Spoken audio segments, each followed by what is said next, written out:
एक गरीब आदमी एक बार घूमता घामता एक राज्य की राजधानी में पहुंच गया। जिस दिन वो वहां पहुंचा उस दिन वहां समारोह हो रहा था, उत्सव चल रहा था।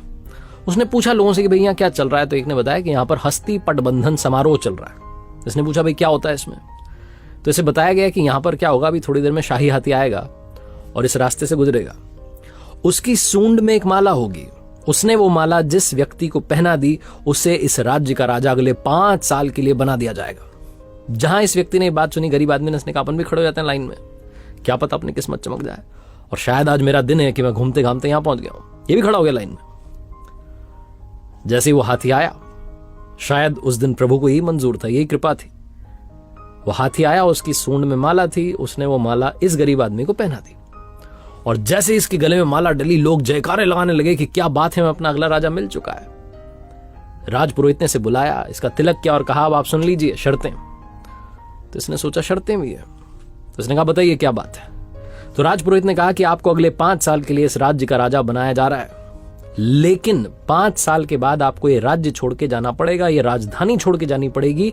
जंगल में एक नदी है जिसमें बड़े बड़े मगरमच्छ घड़ियाल हैं, वो उनसे मुकाबला करना होगा, अपनी ताकत दिखानी होगी। अगर आपने ताकत दिखा दी तो आप नदी पार करके जंगल में उस तरफ एक गांव है प्यारा सा सुंदर सा, वहां जाके अपना जीवन बिता सकते हैं। कुछ लोगों ने ऐसा किया है, कुछ लोग अपना जीवन गंवा चुके हैं। अब आप बताइए कि क्या आप 5 साल के लिए राजा बनने के लिए तैयार हैं? गरीब आदमी, इसके पास खोने के लिए कुछ नहीं, गंवाने के लिए कुछ नहीं, इसने अपने जीवन को सोचा, लाइफ को सोचा। इसने कहा सही है, 5 साल तो राजा रहेंगे, फिर कुछ डिसाइड कर लेंगे, कुछ ना कुछ तो होगा। 5 साल के लिए राजा बनने के लिए तैयार हो गया और इसने 5 साल अपने जीवन के जो सबसे बेहतरीन साल थे उसमें बहुत अच्छे से काम किया, सबका ख्याल रखा, सबका ध्यान रखा, सबका फेवरेट बन गया। और 5 साल कब खत्म हो गए पता नहीं चला। विदाई का दिन आ गया, लोगों की आंखें भर आई, कितना अच्छा राजा हमें छोड़ के जा रहा है। लोग रोने लगे कि इस बेचारे को अब यातना सहनी पड़ेगी, वो नदी जो है उसमें मगरमच्छ घड़ियाल सब मिलेंगे, क्या पता मर ना जाए।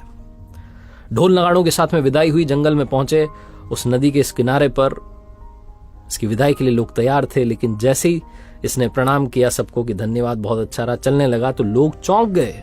ये खुशी खुशी नदी पार कर रहा था क्योंकि इसने उन 5 सालों में उस नदी पर लकड़ी का पुल तैयार करवा दिया था। लोग वापस प्रसन्न हो गए कि चलो सुरक्षित रहेंगे राजा साहब, अब वहां रहेंगे लेकिन अच्छे से रहेंगे। कहानी राजा की और नदी की नहीं है, कहानी आपकी हमारी है।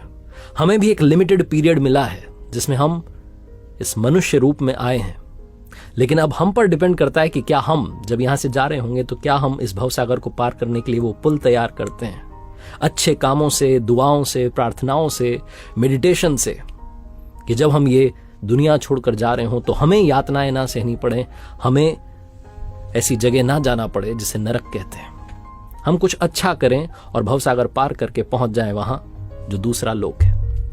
ये छोटी सी कहानी बस यही सिखाती है कि अच्छे कर्म करते चलिए, दुआएं कमाते चलिए, बाकी सब वो देख लेगा।